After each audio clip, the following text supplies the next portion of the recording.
शंकर भगवान के सिद्धांतों को न मानना ही रावण के जीवन के दुर्भाग्य का कारण था। शंकर भगवान तो कह रहे हैं, उमा कहो मैं अनुभव अपना कि सत हरि भजन जगत सब सपना। माना रावण, शंकर भगवान तो कह रहे हैं, उमा राम समहित जग माही, ओ गुरु पितु मातु बंधु प्रभु नाई। माना रावण, राम जी को नहीं मान रहा है। चलो शंकर जी ने कहा कोई बात नहीं, एक बार और समझा देते। हनुमान जी बन के फिर समझाया, राम चरण पंकज उर धरो, लंका चल राज तुम करो। नहीं माना, नहीं माना तो परिणाम ये हुआ, आज परे अनाथ की नाई। विश्वनाथ के सेवक होने के बाद मंदोदरी ने कहा, जिन विश्वनाथ की तुम पर कृपा थी वे आज अनाथ हो गए। भगवान भूत भावन पतित पावन तपा कानन पंचानन श्री विश्वनाथ जी की जिस पर कृपा होती है उसका कभी नाश नहीं होता है। यावद वै शंकरार्चनम तावन नाशो भवे नहीं। शिव पुराण में श्लोक आया है, जब तक घर में शंकर जी की पूजा होगी तब तक विनाश नहीं हो सकता है। वो संहार के देवता हैं, इसलिए संहार हो जाता है। श्री हनुमान जी की जब तक कृपा है तब तक विनाश नहीं हो सकता है। साधु संत के तुम रखवारे, वसुर निकंदन राम दुलारे। और यदि यहां से हट गए तो विनाश का काम शंकर जी ने आरंभ किया था। हनुमान जी के रूप में जाकर रावण की सारी सेना समाप्त कर रहे हैं। अतः शंकर भगवान की पूजा जनकपुर में हो रही है, अवधपुर में हो रही है, लंका में हो रही है।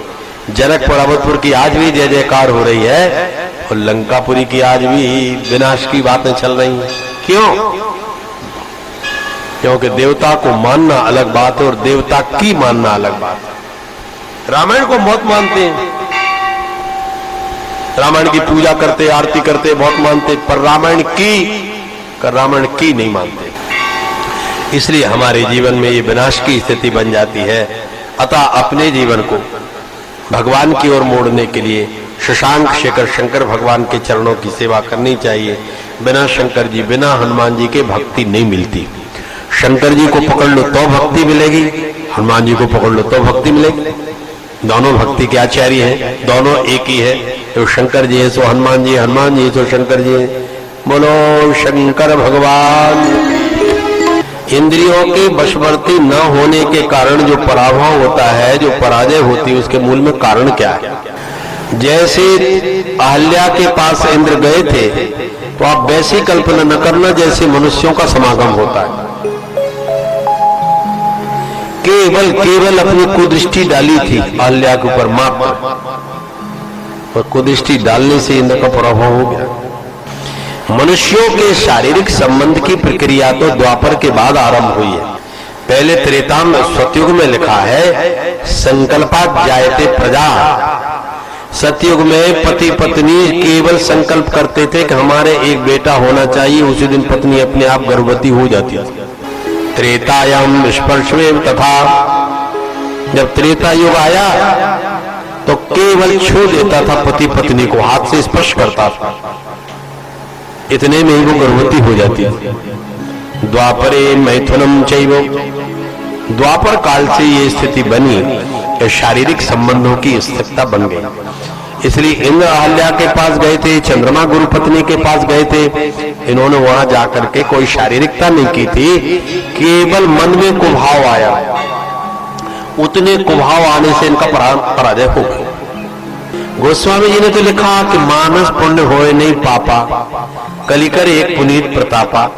कलियुग की एक बात अच्छी कि यदि आप मन से पुण्य का विचार करो तो उसका फल मिल जाता है। हम भी एक यज्ञ करावे, हम भी एक मंदिर बनवावे, हम भी एक कथा करवावे, हम भी परमार्थ परोपकार करें, लेकिन सामर्थ्य नहीं है, वो करा भी नहीं। लेकिन यदि ऐसा विचार किया है तो गोस्वामी जी कहते हैं कि कलियुग का सबसे बड़ा पुण्य यह है कि यदि आप अच्छे विचार करोगे उसका लाभ मिलेगा। लेकिन यदि आप विचार करो कि मुझे ब्राह्मण की हत्या करना है, इसका कोई पाप नहीं लगेगा। ये बात तो अपने स्थान पर बिल्कुल ठीक है, किंतु वेद भगवान के मंत्र में और चौपाई में संगति नहीं बैठ रही। वेदों ने कहा कि जो आप मन में विचार कर रहे हैं, विचार मत करिए। क्यों? क्योंकि जो विचार करोगे वो कर बैठोगे आप। इसलिए ऐसे कुविचारों को स्थान मत दो। अब ये संकल्प और विचार कहां से आते हैं? संकल्प विचार आते मन से। मन कहता है चलो भगवान की कथा में चले।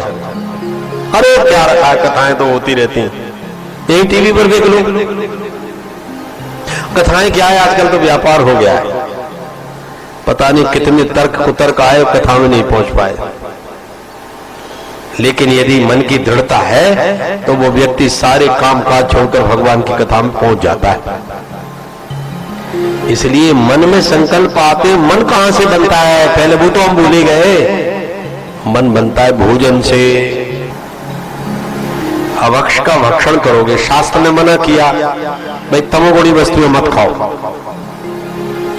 तमोगुणी वस्तु से भगवान की प्राप्ति की पात्रता कम हो जाती है। जिस गति से आप दौड़ रहे हैं आपकी गति रुक जाएगी। मांस भक्षण, मदिरा का पान, लहसुन, प्याज, ये जो जितने तमोगुणी द्रव्य हैं इनके खाने से हमारी आत्मगति न्यून हो जाती है। उड़ना बंद हो जाता है, दौड़ना बंद हो जाता है, विचारना बंद हो जाती है, अवधारणा बंद हो जाती है।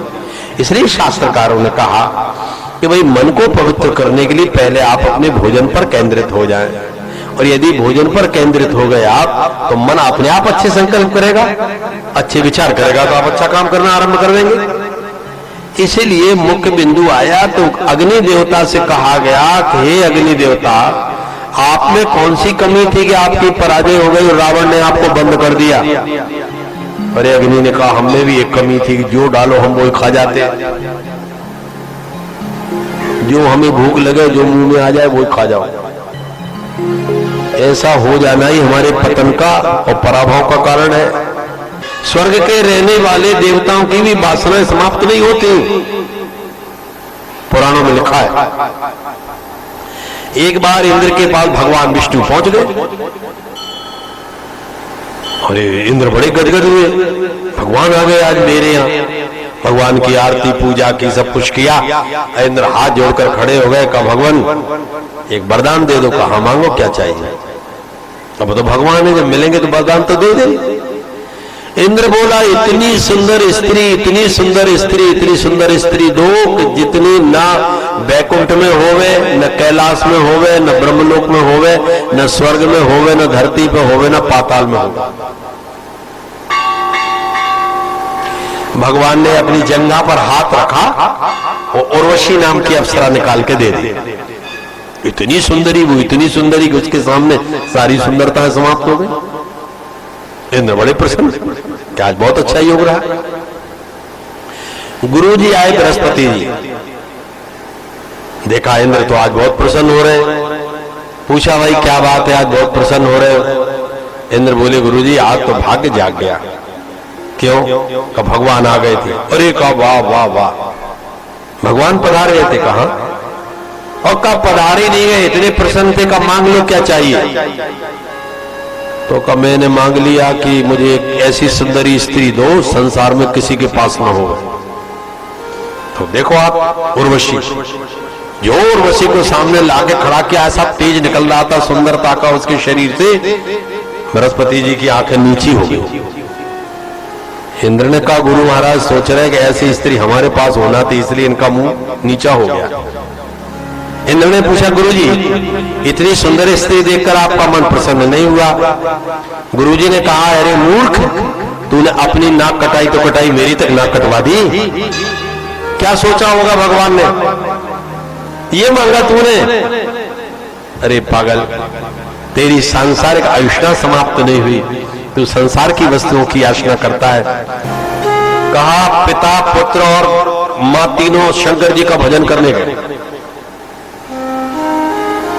शंकर जी की तपस्या की तो शंकर जी सबसे पहले पत्नी के सामने प्रकट हो गए। क्या चाहिए?